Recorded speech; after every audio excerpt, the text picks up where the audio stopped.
ఏదైనా కొత్త పథకం ప్రభుత్వం తీసుకొచ్చినప్పుడు ప్రతిపక్షాలు వాటిని తీవ్రంగా విమర్శిస్తాయి. కనీసం 10 మంది పెద్దలను కూర్చోబెట్టి అందులో మంచి చెడులను ఆలోచించటం, అమలు చేయడానికి అవకాశం ఉందా? అందులో మంచి ఏంటి అని ఆలోచించకుండా వెంటనే విరుచుకుపడటం అనేది ప్రతిపక్షాలకి సహజమైన అలవాటుగా మన ఇండియన్ పాలిటిక్స్‌లో మారిపోయింది. అంతకుముందు రాజశేఖర రెడ్డి ఆరోగ్యశ్రీ తెచ్చినప్పుడు అది చాలా కొత్త పథకం. ఆరోగ్యశ్రీ బాగా అమలైంది. తర్వాత అనేక రాష్ట్రాలు అమలు చేసినాయి. ఇప్పుడు కేంద్ర ప్రభుత్వం కూడా ఆయుష్మాన్ భావ పేరుతో అమలు చేస్తూ ఉంది. తర్వాత 108 పథకం సత్యం రామలింగరాజు గారు సూచించారు. రాజశేఖర రెడ్డి దాన్ని సీరియస్గా తీసుకొని అమలు చేశాడు. ఇప్పుడు దాదాపు చాలా రాష్ట్రాలు అమలు చేస్తున్నాయి. దానివల్ల మంచి ఫలితాలు కూడా వస్తున్నాయి.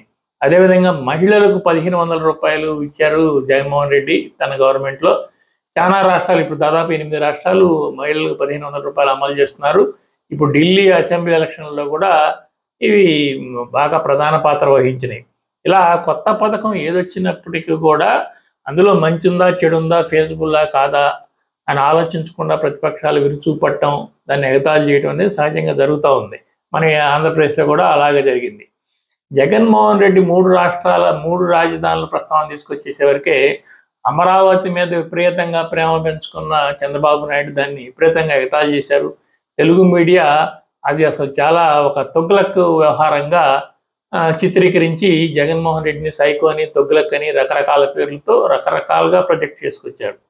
అయితే ఈరోజు అస్సాం ప్రభుత్వం హేమంత్ బిశ్వా శర్మ ముఖ్యమంత్రి, బీజేపీ అక్కడ అధికారంలో ఉంది. అలాంటి ప్రభుత్వం 3 రాజధానుల ప్రస్తావన తీసుకొచ్చింది. భౌగోళిక స్వరూపం కారణంగా అక్కడ 3 రాజధానులు ఉండాలి అనే ఒక ఆలోచన చేసుకొచ్చింది. దాని మీద ఇప్పుడు చర్చ నడుస్తుంది.